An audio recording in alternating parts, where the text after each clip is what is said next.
অন্তর থেকে যে ভালোবাসা, যে শ্রদ্ধা, সেটা যদি আমাদের দেশের প্রতি থাকে তাহলে কিন্তু এই কথাটা সার্থকতা থাকবে। আর এই দেশের প্রতি যে প্রেম, যে ভালোবাসা, সেটা আমাদের ভিতরে কতটা আছে তার প্রকাশ ঘটবে আমাদের কাজে, আমাদের কর্মে। আর সর্বোপরি এই দেশ মানুষকে নিয়ে, আর এই মানুষকে নিয়ে গোটা পৃথিবী, কারণ আল্লাহ সৃষ্টি। সেই মানুষ যাতে ভালো থাকবে, যে যেখানেই থাকুক না কেন, আমাদের দেশ অথবা দেশের বাইরে গোটা পৃথিবী জুড়ে আমরা সবাই যাতে ভালো থাকতে পারি, আনন্দে থাকতে পারি, সেটার জন্য আমাদের যে যার জায়গা থেকে সচেষ্ট হতে হবে। প্রত্যেকে এটা বুঝতে হবে যে আমরা যারা এখানে একেবারে বাচ্চা থেকে বড় যারা আছি, যারা স্টুডেন্ট, মানে স্টুডেন্টদের গুরুত্ব এই জন্যে যে এরাই কিন্তু একটা দেশের ভবিষ্যৎ, একটা জাতির ভবিষ্যৎ, একটা কমিউনিটির ভবিষ্যৎ, একটা সমাজের ভবিষ্যৎ। অর্থাৎ এই স্টুডেন্টরা কেমন ভাবে তৈরি হচ্ছে, কেমন ভাবে তারা আগামী দিনে নিজেদেরকে তৈরি করবে, তাদের চিন্তা চেতনা, তাদের মননশীলতার কতটা উৎকৃষ্টতা, উৎকর্ষতা আমরা দেখতে পাবো, সেটার উপরে কিন্তু নির্ভর করবে সবের ভবিষ্যৎ। আমরা এরকম একটা বিশেষ দিনে ৭৭তম প্রজাতন্ত্র দিবসে আমরা শপথ নেব এই দেশ আমাদের, এই দেশকে বড় করা, উন্নতিশীল দেশ থেকে উন্নত দেশে পরিণত করা এবং বিশ্বের দরবারে মাথা উঁচু করে সবার উপরে থাকার জন্য চেষ্টা করা, এটা আমাদের নৈতিক দায়িত্ব। আমরা এই ধরনের কথা শুনি বা কথা বলে অনেকেরই উপর দিয়ে চলে যায়, অন্তরে ঢুকে না। কিন্তু আমার বিশ্বাস এরকম অনুষ্ঠান থেকে কখনো কখনো কোনো ছাত্র বা ছাত্রী বা কোনো মানুষ তাদের গভীরে চলে যায় একটা বীজ, এবং সেটাই কিন্তু পরবর্তী ক্ষেত্রে জানা বাঁধতে থাকে, এবং সেটাই যখন বড় হয় তখন সে একজন দেশের নায়ক হয়ে উঠতে পারে।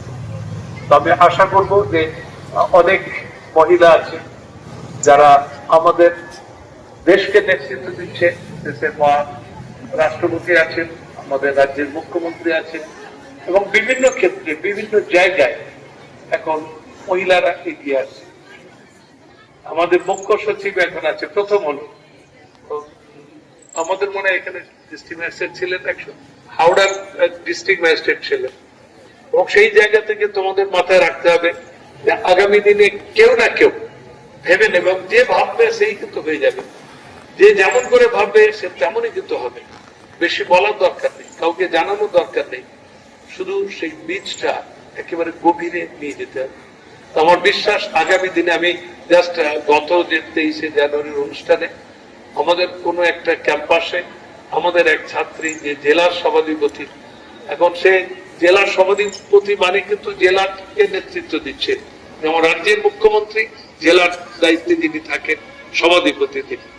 তো সেই ছাত্রীরা যখন বলছে তার কথা শুনে, সে কিন্তু বলছে যে আমি আলামিনের ছাত্রী, আমার দুই ছেলে মেয়ে তারা কিন্তু আলামিন মিশনে পড়ে।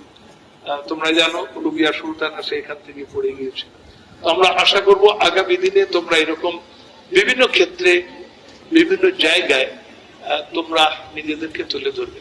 আর একটা সাজেশন দিয়ে শেষ করবো, 30 জন মহিলা, ভারতীয় মহিলা যারা উচ্চ পদে থেকেছেন এই নেশন বিল্ডিং এর ক্ষেত্রে, জাতি গঠনের ক্ষেত্রে, দেশকে উন্নত করার ক্ষেত্রে তাদের বিশাল ভূমিকা আছে। তো এখন তোমাদের সামনে পরীক্ষা, ফাইনাল পরীক্ষা, কিন্তু লাইব্রেরিতে দেব, কিন্তু সেই বইগুলো পড়বে, এবং যে যত পড়বে সে তত উন্নত হবে। পড়াশোনার চর্চাটা কিন্তু রাখবে। সেজন্য এটা বলে শেষ করব যে নিজের যে সিলেবাসের যে পড়া সেটা তো পড়বে, কিন্তু শুধু পার্সেন্টেজ মার্কস দিয়ে বড় মাপের মানুষ হওয়া যাবে না। বড় মাপের মানুষ হতে গেলে পড়াশোনা করতে হবে, বিভিন্ন ফিল্ডে যেমন জ্ঞান রাখতে হবে, ঠিক তেমনি ভাবে আমাদের যে মননশীলতা, আমাদের যে way of thinking, thought process, এটাকে উন্নত থেকে উন্নততর করতে হবে। আমরা যেমন শরীরকে ফিট করি, আমরা নানান ভিটামিনস মিনারেল শরীরে দিই, তাহলে আমরা শরীর সুস্থ থাকবে না, তেমনি মনও কিন্তু খেতে চায়। আমরা সেই যথার্থ খোরাক কিন্তু মনকে দিতে পারি না। আমরা বেশিরভাগ ক্ষেত্রে মনকে যেটা খেতে দিই সেটা কিন্তু নোংরা জিনিসগুলো খেতে দিই, আর শরীরের জন্য যেটা করি সেটা ভালো জিনিস সুন্দর করে পাকিয়ে রান্না করে দামি জিনিস শরীরের জন্য দিই, আর মনকে খাওয়াই কিন্তু পচা জিনিসগুলো। সেজন্য তোমাদের কাছে যেটা বলার, যে এই সিলেবাসের বাইরে গিয়ে কিছু ভালো বই পড়ার অভ্যাস তৈরি করবে।